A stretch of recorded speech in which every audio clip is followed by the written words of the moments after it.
Hello, everyone. Welcome to eLearnChat, where talk, it's knowledge.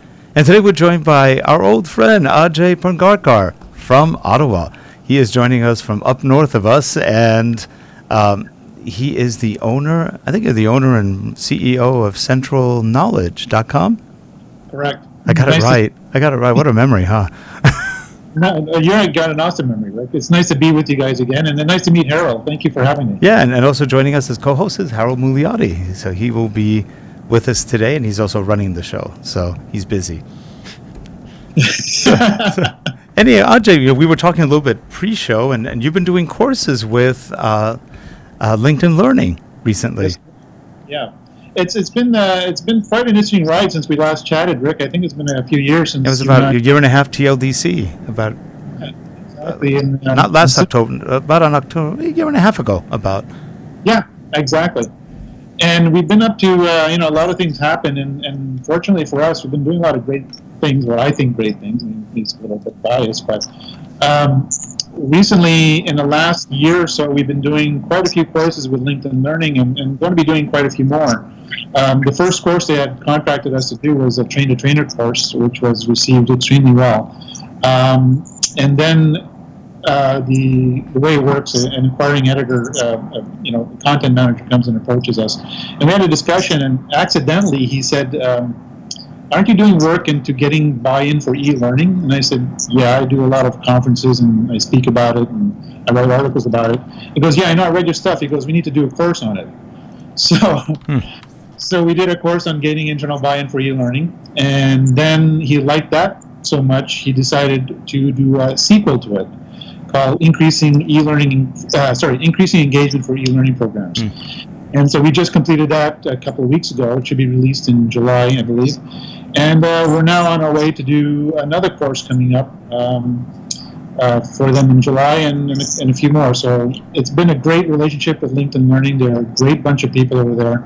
As your viewers may know, if they don't recognize LinkedIn Learning, they may recognize the name lynda.com. Right. Who LinkedIn purchased, so yeah. Yeah, that's interesting. I can't speak enough of them, how well they treat me and how well they produce courses. And of course, it sounds biased to me that, it sounds like I'm trying to shill my courses, but I'm not. The value that they try to provide through these learning modules that they're offering is really, really insightful. Actually, I'm actually using the LinkedIn Learning platform myself to learn new stuff. For example, I don't, Rick, you don't notice about me, but I used to play saxophone. Oh. And I haven't touched it in 15 years. And so my mother was a classically trained musician. So I used to know how to read sheet music. And so I went on LinkedInLearning.com and I searched, sheet music or reading music. And guess what? There's a few courses I'm taking. So yeah. So they're really branching out into a lot more. I've been on Lynda forever, but I haven't really looked at music courses. It's interesting. I didn't even think they offered them. So they're extending into a lot of different areas, which is great. It gives it a much better value for the content, even than that they already had. And we were talking also pre-show, and Ajay didn't know that our offices are literally about 20 minutes from lynda.com. So hopefully next time we'll be able to get together and have a nice meal together. That'll be fun. Oh, that would be great, Rick. I would love to do that with you. And by the way, the LinkedIn Learning thing actually makes sense strategically. As you may recall, I'm a bit of a strategy guy first. My back CPA. And when I looked at LinkedIn Learning, why they bought Lynda is because they're trying to generate revenue models through the LinkedIn platform. Yep. So what better way to if you and I are on LinkedIn and we're looking to improve our skills, to capitalize, get that education immediately to spruce up our CV or our LinkedIn profile. So it actually makes a lot of sense for them. So it does. At first, I wasn't quite sure where they were going with it, and then Microsoft bought LinkedIn, which is even a little stranger. But it makes sense because it's one of the largest networks out there, and it's still not a bad network. It's still clean. You don't get a lot of spam out of it. There's some, but not much. And there's good people on it. I mean, there's almost everybody you could ever know is on LinkedIn, and nobody's, pushing on anybody else, at least as far as we've seen. So it makes for a very nice platform to develop, to grow, and to meet people, even to keep in touch with people that It's actually pretty nice. It's back in the day when I used to. I'm sorry, Harold, this might date me a bit here. When I used to collect business cards. The business cards would get lost. I would not follow up on the contacts. But LinkedIn now makes it impossible for me to not to do that. So I'm always in contact with That's people. true. That's So a good. That's it's a fantastic tool. I don't want to be commercial for LinkedIn, by the way. I just think it's a tool. So it's a great platform. I was on LinkedIn. I'm in the like first 1,000, I think. I got a note one day saying you're one of the original. I go, I am. I had no idea. This is right around 2002, I think, right around there. And it sounded interesting, so I joined. And it is a nice platform, and it's gotten better in a lot of ways. So, yeah, they've done a good job on it, and it's pretty worldwide right now as well. It's everywhere. Yeah. So it's pretty good. So what else can I tell you? I've been up to a lot of stuff. I try to keep myself busy so I stay out of trouble. So since we last met, it sounds like a TV series. Since you last saw Ajay on this TV series, actually I took a position temporarily with the Canadian government, actually the Treasury Board of Canada, and they brought me in to help them establish a cost estimating training program for the government of Canada. And so that was quite interesting, because if people don't understand what cost estimating is, I mean, it sounds intuitive, but it's actually a little more complex. So think about, I'll give a common example. One thing that the U.S. Department of Defense is working on worldwide with its country partners, is the F-35 jet fighter, right? Mm-hmm. And when you think about, for Canada, we have to look at our implication of the costs involved from the government's perspective and accountability. And so you have to think about things like, okay, what is the cost of constructing a jet? And people don't really realize it's not just about the cost of the parts and the components, but there's a life cycle component to it. Mm-hmm. It's actually true art when people get into cost estimating. And again, that's a bit of my background as a CPA. Cost estimating is more of an art than a science. Mm-hmm. And so governments will say to you, for example, Canadian government just purchased some new jets recently because the F-35 were not ready yet, so they had to do a stopgap, and so they dropped they estimated that it was going to cost about, say, $40 billion to buy these jets. But then they realized that there's another cost to it too, to support these jets over the next life cycle of 20 years, let's say. And so the guess is basically, if I guess the cost estimate to support these jets are another $20 billion for the next 20 years or whatever it may be, that's actually a guess. There's a statistical analysis, so that might be a 50% accuracy amount to guessing that estimate. But if I want to get to 100% accuracy, the benefit of doing that analysis will cost more. Anyways, I'm going way off into the rabbit hole here. Not to mention the cost, you're factoring in inflation, deflation, whatever could happen, and usually it's inflation, but all of that adds to the cost. It's funny, you did stuff like that, because I used to write bill of materials systems, purchasing systems, and that was my background. I was a systems analyst and programmer, and then eventually got into management in IT, and we were a consulting firm specializing in implementing ERP systems. So when you talk costing, that is probably one of the hardest things. Even in accounting, when people take accounting classes, there's like 7 or 10 major formulas for costing, and they're tricky. Yeah, costing is, and I think this is, I'm going to get out of the whole jet fighter example, but for the learning and development community, I know people are hired for their subject expertise in learning and development, and that's fine, and that's what you're hired for. But you have to keep in mind that the organization is an organization. It's interdependent, and you need to be literate in the other areas. And I'm not trying to talk down to people here. I'm just trying to make sure they understand that, for example, if they're going to start asking about purchasing an LMS or tablets to deploy their courses or whatever it may be for the organization, that technically, in accounting terms, becomes, from a business leader's perspective, an investment that has to benefit the organization over a period of time. And that benefit has to be costed out. And so, while I don't expect L&D to be costing that out, what I do expect them is to understand that there's a process that if you say, I'm going to drop $100,000 or $500,000 on an LMS, but guess what? You better be speaking to your finance department and start building a case that supports the cost estimate of this investment of an LMS, and what are the indirect benefits your organization will deliver. Mm-hmm. Yeah. Anyways, that's the kind of thing that I think, again, I don't expect people to be experts in this, not at all. I just expect to have an awareness, more or less. Yeah. But that was one thing I did. It was quite encouraging because, I don't know about you, Rick, but, somewhat, I'm a little cynical on the edges about government, and so... I'm a lot cynical. I don't want to bring political discussions in here, but you know, when you're a little cynical and then you get to work, we used to call the Treasury Board of Canada the mothership, because the Treasury Board of Canada basically controls all the budgets for the government, period. And so you cannot, you know, do anything without their sort of say. So working for the mothership, in this case, the Treasury Board, I got to see a lot of how the secret sauce in government was made. And if you're already cynical about government, yeah. And by the way, just out of curiosity, well, I don't know if you're curious or not, but I was in a role, although that was my primary role, they brought me in as a director into that department. And as a director, they asked me to actually pass a law. And so we had to revise a law in the government to make sure that, sorry, I just moved my computer by accident. I had to revise a law through user fee acts for the government. And so unknowingly to me, on my bucket list that was never on my bucket list, I got to pass a law because it fell under my purview. So there you go. That's interesting. I'm in Canada somewhere. So no, I've done some work with government in the past, and we've had contracts with some federal as well as county agencies. It is different. It's a very different world.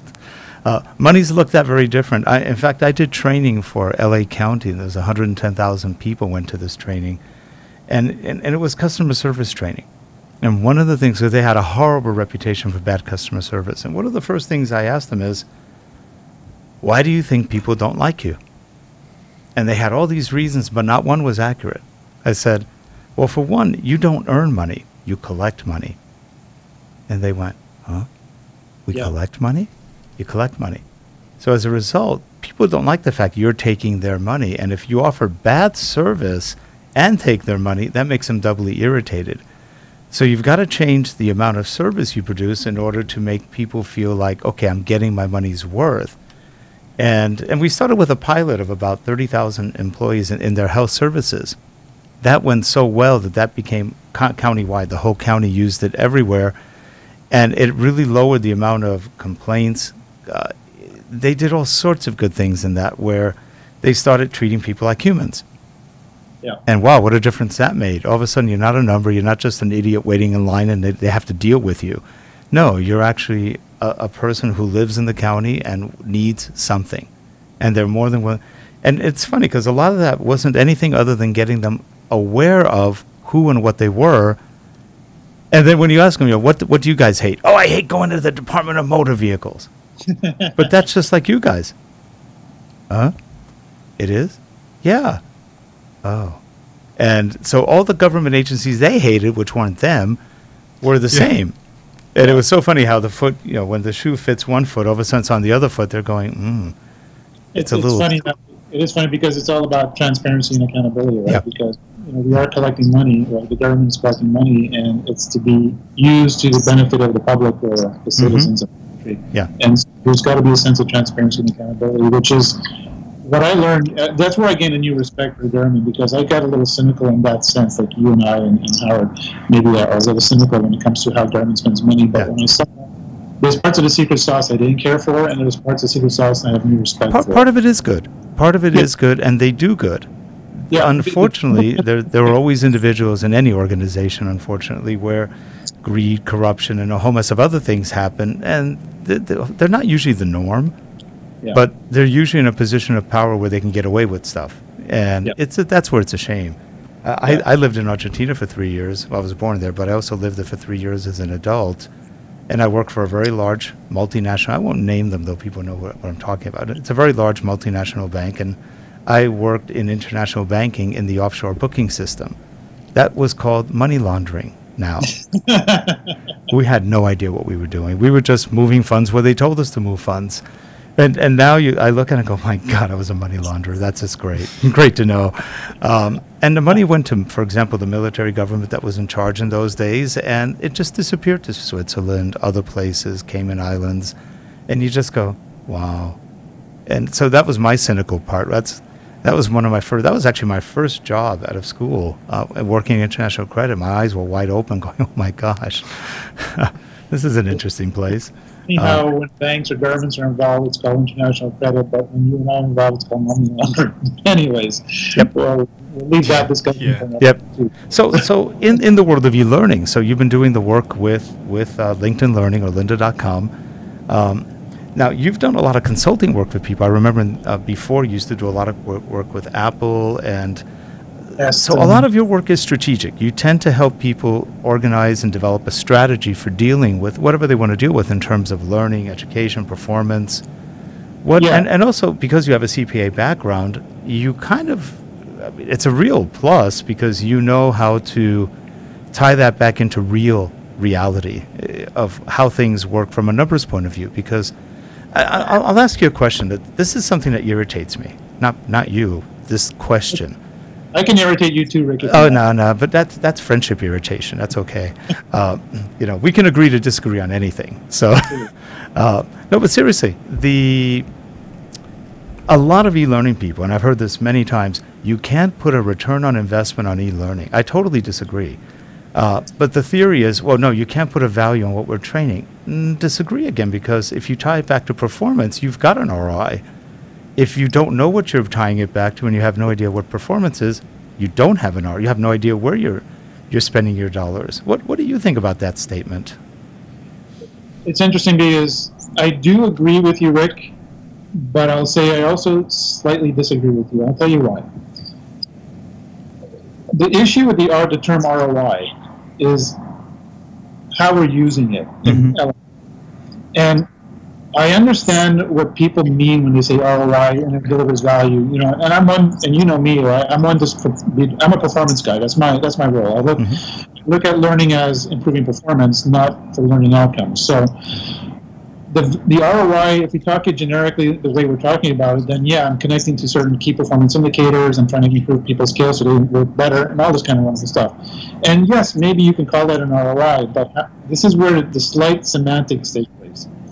When I'm talking to let's say a financial person in the company, or even a CEO or an operation leader, and I start dropping the ROI words, I should say, the ROI term basically means to them, because they're formally educated in how to calculate a real ROI, they see something very differently because they've been, call it brainwashed, call it well-educated, whatever you want to call it. But as a CPA, the first thing when somebody says to me ROI, I start going through all the different types of calculations in my head that apply to the actual, true financial ROI that I'm thinking about, not the figurative ROI that sort of we're alluding to here about, yes, we're connecting to some value and all this kind of stuff. And that's where there's a lot of confusion. That's where some business leaders will roll their eyes and say, okay, I've got L&D talking about ROI here, and they don't know what they're talking about, because ROI, first of all, L&D typically, in most cases, is a cost center, and in all cost centers, you never measure ROI in the true sense of the word. I'm talking financial accounting ROI. Sure. So you have to look at it when you're speaking a language, right? If you and I were talking about before the show, like Italian and Chinese and Indian and so forth. If I start, Italian is a great one because I've been trying to learn a little bit of Italian, and I know if the pronunciation is just a little off, right? If I don't say the T, or there's two T's in a word, and I drop one T and I pronounce one T only, and then instead of two T's or whatever it may be, it changes the meaning or changes the intent of the word. Same thing in business. If I'm going to speak the language of a senior leader or a business leader that has been, for years been educated on how to look at ROI, but I'm not clear on my intent of what that ROI is about, then we have a clear miscommunication and I've lost credibility. So I don't know if you want to input anything right there at that moment. Or no, I agree with you, because when you talk traditional ROI, you're talking products, you're talking leases, you're talking things that are more tangible. But also on the profit center side, right? Because ROI is about, if I'm investing in something, I need to look, and it's actually true investments, it's tangible investments. So, if your company owns a desk or if it owns a building, that's an investment because they're keeping it, it's an indirect contribution to the organization to make the organization function effectively, but it's an investment over time to provide that benefit. Because without those items, I can't run the organization. So there's a return on investment on those products, and they're tangible. You're absolutely right. But when it comes to, and I'm not going to pick on L&D anymore. I'm going to pick on things like marketing, production production, or even the finance department. These are all cost centers. Right. And yes, they provide a supportive value to the organization. Without them, they cannot function effectively.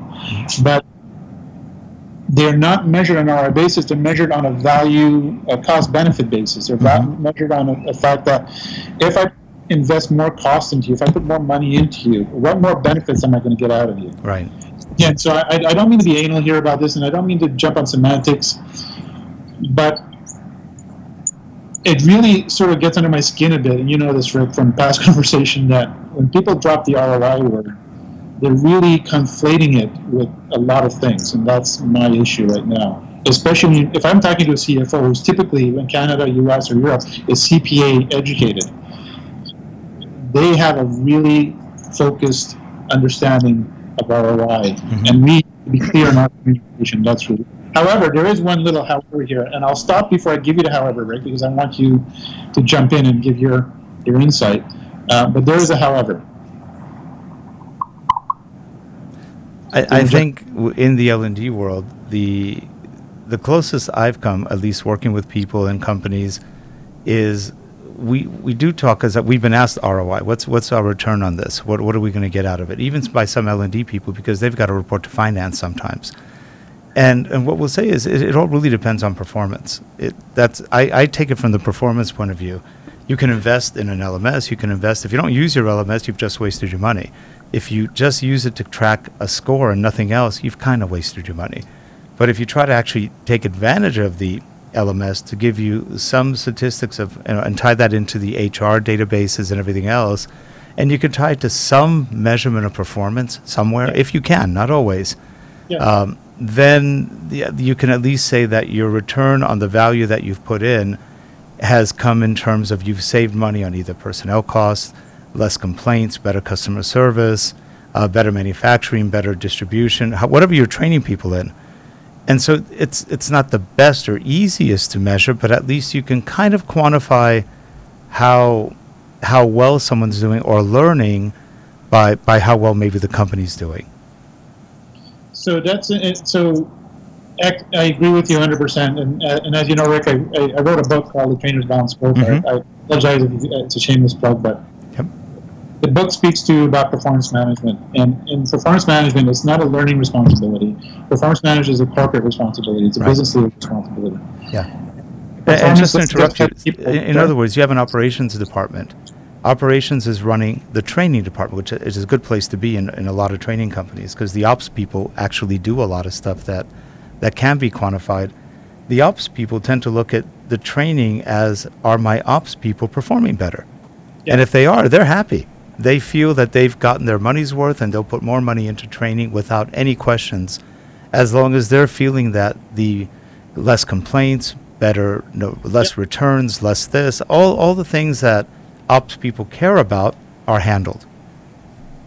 We have to be careful doing a performance, because in that performance framework, learning is one component, right? Or the improvement of people, I should say, the skills component of people is one component to improving. It's a significant component. Yeah.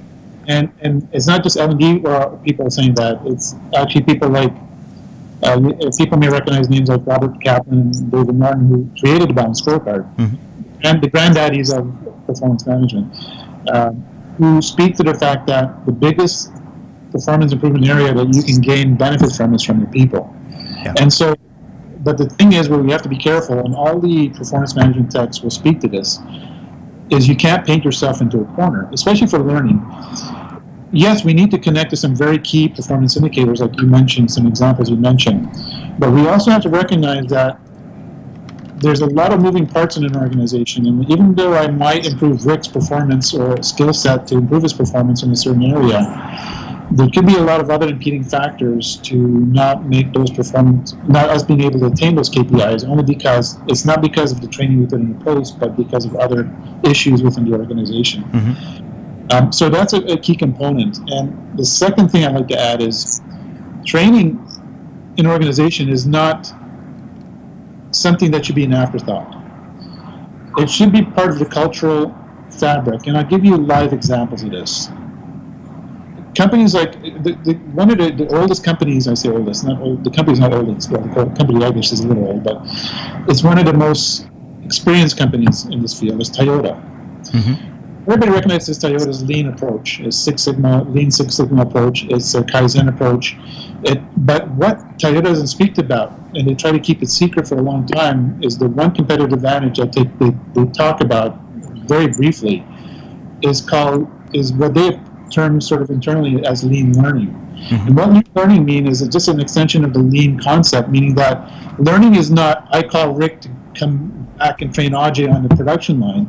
If I pull the production line and stop it because I see something wrong, because I'm allowed to by senior management, which costs thousands of dollars in an organization if I do it, it's not, okay, we don't just fix a problem, we learn from the problem.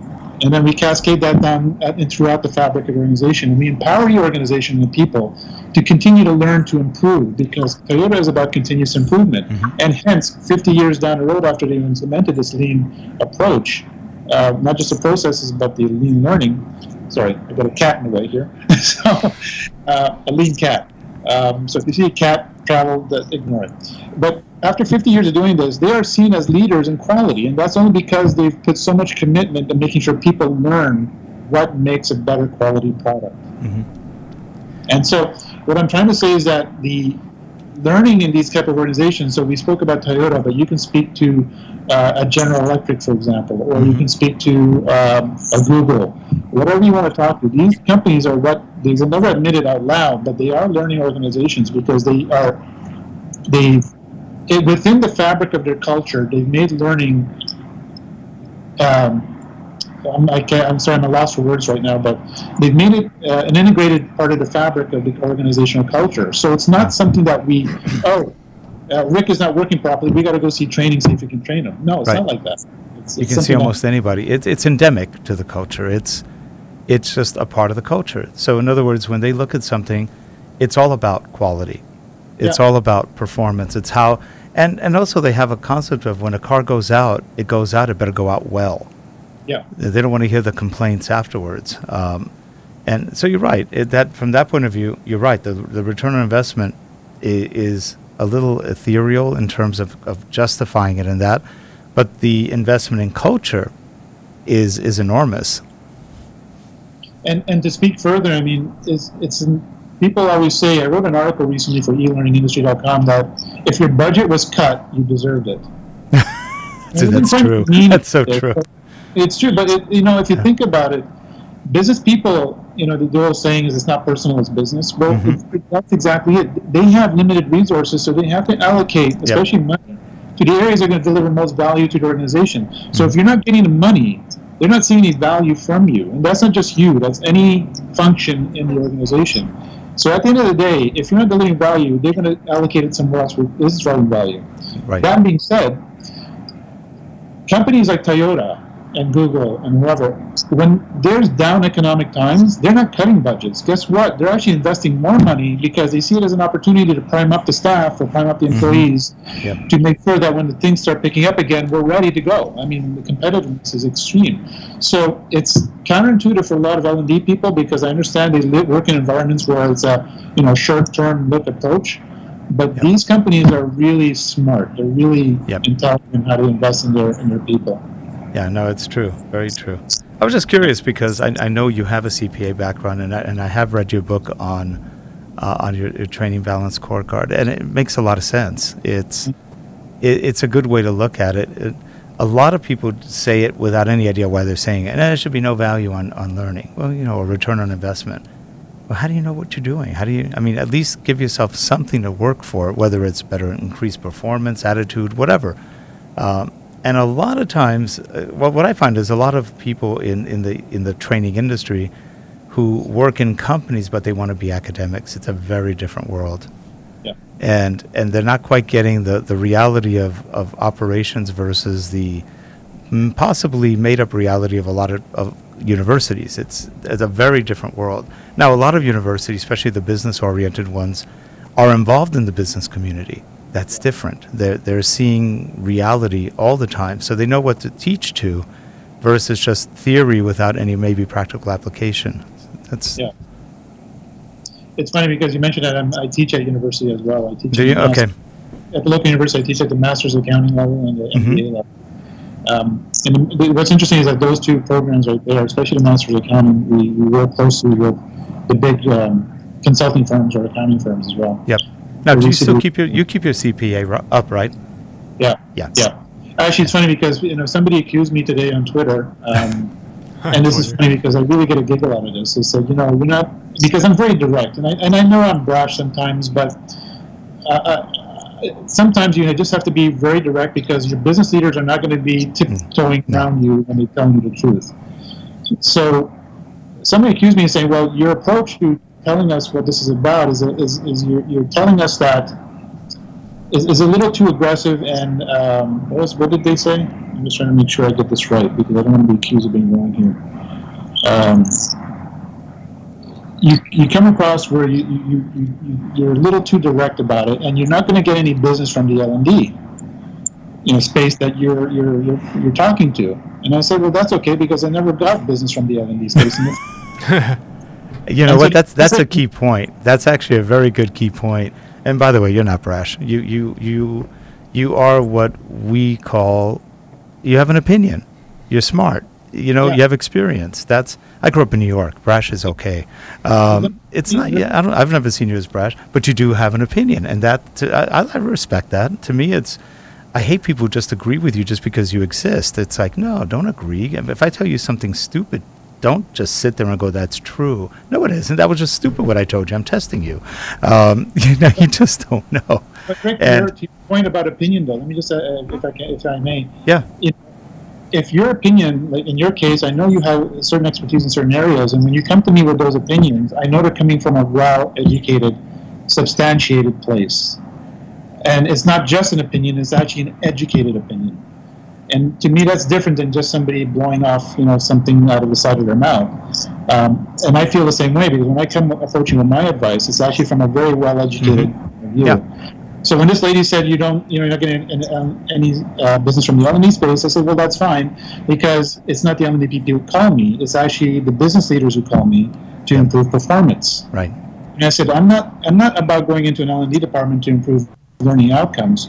I'm going into an organization to improve performance of the organization. And that's the key. You're taking it the one step forward, which a lot of people don't tie into their jobs.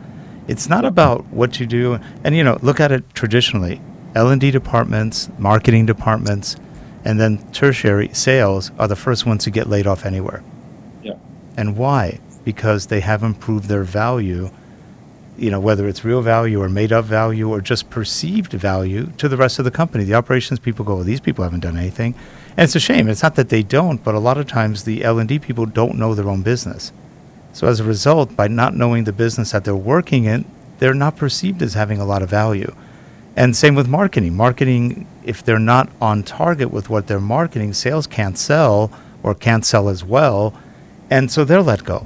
So it's funny, in all the times I've seen recessions, and we're all, I guess, old enough to have been through quite a few of these, it's always L&D, training, marketing, and then sales. They're the ones who go first. Sometimes sales goes first because they're just not performing. Usually sales and marketing kind of get tied together unless you have a very strong group, one over the other. But companies don't lay off people because they feel like it, because it's it's revenge. It's just a reality of where the costs are, and they'll cut where they feel there's no real performance coming out of that group. And we've just seen that way too many times. And so if I may add, Rick, to your point, see, prior to technology has always been around to a certain extent, but in the last 10, 15 years, we've seen a significant influx of technology into L&D. Mm-hmm. And the reason I bring that up is because prior to that, L&D, I always call it, with all love and respect, the spoiled child of business. Yeah. Only because before technology and the algorithms and the big data and all the analytics, before all of that, they gave us money and they said, do what you need to do, and they didn't really understand what we did except train employees. Mm-hmm. Today we have technology, and so when I get L&D people complaining to me that they don't understand us or they think we're not delivering value, I said, you have all this wonderful technology that's getting better day by day that can report your impact into the organization. And I said, you're begging for money to buy more technology, but you're not using it to show your value. Right. And you have the algorithms and the data and the analytics to do that now. So to your point, marketing is exactly like that. Marketing was like this nebulous thing. Mm-hmm. They changed it, right? So when you look at Facebook or whoever, Google, they take that information and they can track you, me specifically, of how they want to advertise to. Mm-hmm. That's business impact. I mean, look at Amazon. Amazon's a perfect example of a company that you go do a search on the web somewhere for something, and within hours, Amazon surprisingly has an ad for you about what you were looking for somewhere else. It's mind-boggling. It's for you, not for me, and it's same vice versa. And like, we have the same analytics and technology, and we're not doing that with learning. So don't, to me, it's like, I'm starting to be a little cold-hearted here when I say this, but let's stop complaining and stop playing victim. Yeah. And start leveraging what we have to make sure that we can show that impact. We have the tools. Yeah. And Genie's out of the bottle, by the way. The analytics are there, mm-hmm. the technology, the AI, whatever you want to call it, is just getting better day by day. So you have nowhere to hide. That's all I have to say. It's true. It's going to be fun. It'll be fun to see where all of this winds up and see if L&D does get a little bit more into the groove of the big data, the analytics, and really finding out where the training is working and where it isn't, because then ultimately that's what's going to help performance. Well, it goes back to my days, Rick, of Apple, when I spent 5-6 years in consulting with them. And it was before what we call big data today, or analytics. Mm-hmm. This is between 2006 and 2010, before it was a trend. And all they did is that we actually, before we trained people, or actually we gave them basic training in the customer support department, we actually tested them. And they were running, at the time, 1.5 million to 2 million, what they would call test or quizzes, on these employees' downtimes, and driving all this analytics into a database and analyzing precisely where Rick or Ajay or Howard was weak in. And rather than throwing them into training again, they would go to a coach and mentor. You know, they would be I call it a sniper approach rather than a shotgun approach. Yeah. And this is going back to 2010, prior to what we're talking about today. Mm-hmm. And hence why customer support is so strong, because they know, you know, if you ever called Apple, they're not perfect, granted. I'm not going to preach. No. And their customer support in the old days wasn't very good. No, exactly. Yeah. And it was actually that impetus, by the way, that impetus that got started working with them is Steve Jobs came down, it was Consumer Reports who told Steve Jobs that they'll never make Apple #1 in customer support.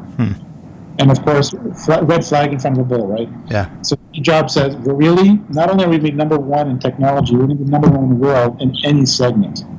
And you'll regret those words. And they went out and did it. And so it's extraordinary. Yeah, it's interesting. Well, that's Ajay, performance. That's business results. You know what I'm saying? That's where you make a difference in L&D. But if you allow me, just very quickly, I don't know how much time we have, Rick, but if I can just share with you about the ROI comment you made before, because I sort of left that hanging. There is one area where true ROI measurement in the financial context is actually done. So going back to what I said, if any L&D person is watching this and they're pitching the fact that they want to buy more equipment, that becomes a capital asset to the organization. And you better start working with the finance department or whoever you need to talk to build a financial case to talk about the purchase costs, the life cycle costs, and the return on investment to the organization, just like if you're purchasing a new piece of equipment, a new building, a new desk. It's the same thing. There's accounting rules and finance rules around that, so you can't just say willy-nilly, you're just going to go buy this piece of equipment and expense it. It doesn't work that way. And so there becomes the true ROI financial context for that tangible investment for L&D. Yep, that's good. Yeah. And with that, we are at the end of our time. So Ajay, as always, it's been a pleasure. I look forward to seeing you hopefully in July, and we've got to have you back on some more. You don't come on enough. I don't invite you enough. We have a whole list of people. We got to get you on. That's on you. No, that'll Rick, be good. I really enjoyed my time with you, and I'm glad to meet Howard, and really enjoyed my time all the time. I mean, and Howard likes to talk. I think we kept him silent today, so. He's usually pretty much of a talker. He's one of those guys that knows a little bit about a lot. He knows everything, and we kept him quiet. That's pretty good. I hope I didn't scare him. Oh, no. I was listening. He's used to me. That's enough of a headache for him. So, Anyway, well, hey Ajay, good luck on the next course that you're doing. Again, hope to meet you up here when you're out this way, and we'll have you back on again soon. Promise. Thank you, and I hope people get a chance to check out the LinkedIn Learning courses and watch me on Twitter. My handle is @BizLearningDude. And if people disagree with me, I encourage them to DM me or tweet at me, whatever you want. I'd be happy. Yeah, you're really a pussycat. You're not that brash. You're a good guy. I love you, Rick. I love you. You're a good guy, and say hi to your lovely wife. Say hi to your lovely wife for us too. We met her at one of the shows. She's lovely. She's a really nice person. So he's a good guy. Don't believe he's brash. He's nice. Okay, I'm going to drag you around to promote me. Okay? I'll promote you. Yeah, you got it. Thank you, Rick. Thank you, Howard. Thank you. Have a good one. And for you folks watching, we'll see you soon. Please subscribe. Give us feedback. And Ajay, what's a good way for people to get in contact with you if they need to? Well, they can, like I said, you can reach me on Twitter at BizLearningDude. That's B-I-Z Learning D-U-D-E. They can reach me through LinkedIn as well. An easy name to find. I think the only one with that name. Yep. Okay, we'll put that in the show notes. Yeah, we'll link all of that in the description below. Yeah, or they can go to CentralKnowledge.com, or they can, if you want to, I can give you my email after, and you can post that too. So I'm available a variety of ways. So sounds good. All right, great. Well, we'll see you soon, Ajay, and thanks for coming on again. And we'll see you folks next week. Have a good one, everyone. Thanks. Bye-bye.